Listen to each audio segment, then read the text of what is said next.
నవమాసాలు మోసిన కన్నతల్లి చివరి చూపు చూడాలనుకుంది. కానీ ఆ చివరి చూపు కూడా దక్కనేలేదు సెంట్రల్ గవర్నమెంట్. ఆమె ఎవరో కాదు, రాకేష్ తల్లి మనతో పాటు ఉన్నారు, స్వరూప గారు. అసలు ఎలా ప్రాసెస్ జరిగింది వాళ్ళ బిడ్డను చూడడానికి, ఎందుకు చూడనేయలేదు, ఏం జరిగింది ఒకసారి అమ్మని అడిగిందా. అమ్మ నమస్తే అమ్మ.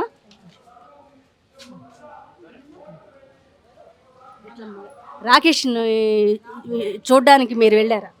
నేను వెళ్ళలే, మా భర్త పోయిండు, మా తమ్ముడు పోయిండు, మా కుటుంబ సభ్యులు ఇంకా పోయిండు, 6గురు వెళ్ళిపోయిండు. ఒక కారు కిరాయి తీసుకొని అంబులెన్స్ కిరాయి తీసుకొని పోయిండు. తెలిసిన వెంటనే నిమిషం కూడా నిల్చోలేదు, వెళ్ళిపోయిండు. పోయినాక మా బిడ్డ కావాలి రాకేష్, వాళ్ళ తండ్రి నచ్చినా అని మా భర్త అన్నాడట. నీ ఆధార్ కార్డు ఇవి అన్నారట, ఇచ్చిండట, రాసుకున్నారట. నీ పేరేంది రాసుకున్నారు, ఊరేంది రాసుకున్నారు. ఇవ్వండి సారు మేము పోతామంటే, రేపు ఇస్తాం, ఆగు కొంచెం అయినాక ఇస్తాం, కొంచెం అయినాక ఇస్తాం. పోలీస్ స్టేషన్ కాడికి పోయి అది రాసుకురా పోన్లీ, మళ్ళా పోన్లీ అక్కడికి హాస్పిటల్ కాడికి పోన్లీ మీ సేవలు ఇస్తాం అని ఇట్లనే దింపుతున్నారట. 1 రోజు అయింది, 2 రోజులు అయింది, 3 రోజులు అయింది, 4వ రోజు అయింది, 5వ రోజు అయింది. 5 రోజులు అయినాక ఆ కొడుకు వస్తాడు కావచ్చు అని నేను నేను బతికున్నప్పుడు అన్న ముఖం చూసుకోలేదు. 9 సంవత్సరాలు అవుతుంది. ఇప్పుడన్నా నా కొడుకును శవాన్ని చూసుకుంటా అని నేను కొండంత ఆశతోటి ఉన్నాను. ఉన్నాక నిన్న సాయంత్రం వరకు ఏమన్నారట అంటే ఎస్పీ ఆఫీస్కి రమ్మన్నారట. పోయినలాట పిలిచి మీరు సంతకాలు పెట్టుకోండి, మీకు శవాలు ఇయ్యము అని అన్నారట. అంటే మాకు శవాలు ఇస్తారనే మేము ఉన్నాము, మేము దానం చేసుకుంటాం, మాకు ముఖాలన్నా చూపించండి, మేము ఆ శవాన్ని మేము తీసుకుపోతాం, బొక్కలన్నీ ఇవ్వండి అని అడిగింది.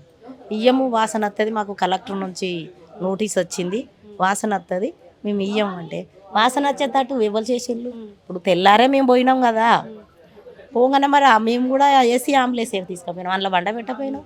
ఇప్పుడు మాకు ఇవ్వకుండా అన్నీ రాసుకున్నాకనే నిమ్మలంగిత్తు కావచ్చు, మరి అట్లా వాసన వచ్చేటట్టు మీరే చేసిండ్రు కదా.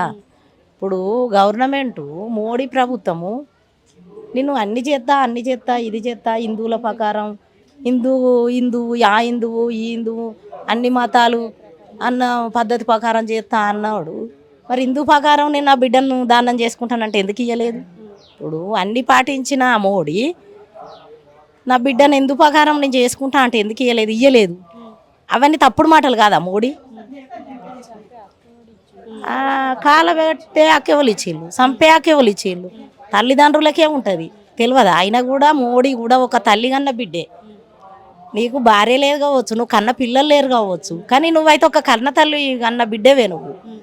నీ తల్లి నీకు చెయ్యి బట్టి నడిపించిన బిడ్డేవే నువ్వు, చేతబట్టి నడిపించి గోరుముద్దలు తినబెట్టిన బిడ్డేవు నువ్వు మోడివి. కానీ తెలియదా తల్లి ప్రేమ ఎట్లుంటుంది అన్నది తెలుసు. ముసలామైన పండు ముసలామైన పల్లెములా కాళ్ళు పెట్టి కట్టుకొని నెత్తిలో పోసుకొని పోయినావు నువ్వు.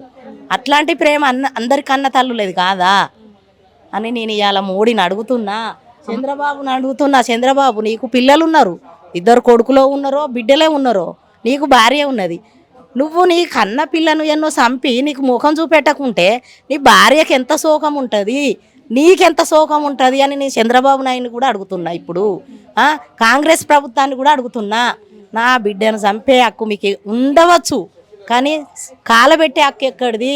నేను దాన సంస్కారాలు చేసే హక్కు మీకెక్కడిది? కన్న తల్లిదండ్రులకు ఉంటుంది, తోడబుట్టిన అన్నదమ్ములకు ఉంటుంది, కానీ మీకెక్కడిది? ఎవరు ఇచ్చిండ్రు అది హక్కు?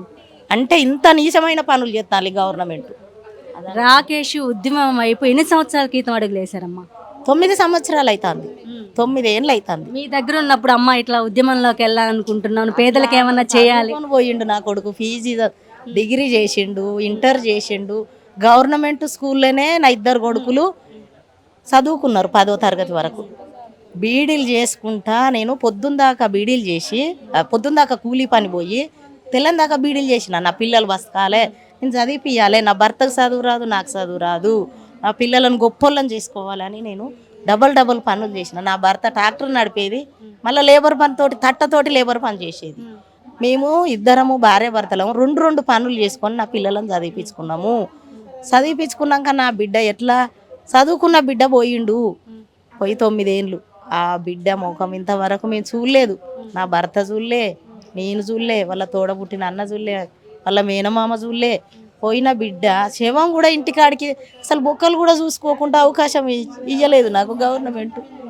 నాగా చంపినాము అని చెప్పింది వాళ్ళే, సెల్లులల్లో టీవీలలో ఇచ్చింది వాళ్ళే, మళ్ళా శవాన్ని ఇయ్యంది వాళ్ళే అన్ని రకాల వాళ్ళే ఉన్నాయి, మాది ఏం లేదు. మరి ఎంత ఘోరమైన గవర్నమెంటు ఇంత ఆజిదానికి దిగబడ్డదంటే ఎట్లా ఇసొంటి ఘోరము ఇంకొక కన్న తల్లికి రావద్దు, ఇసొంటి పరిస్థితి ఒక కన్న బిడ్డకు రావద్దు అని కోరు.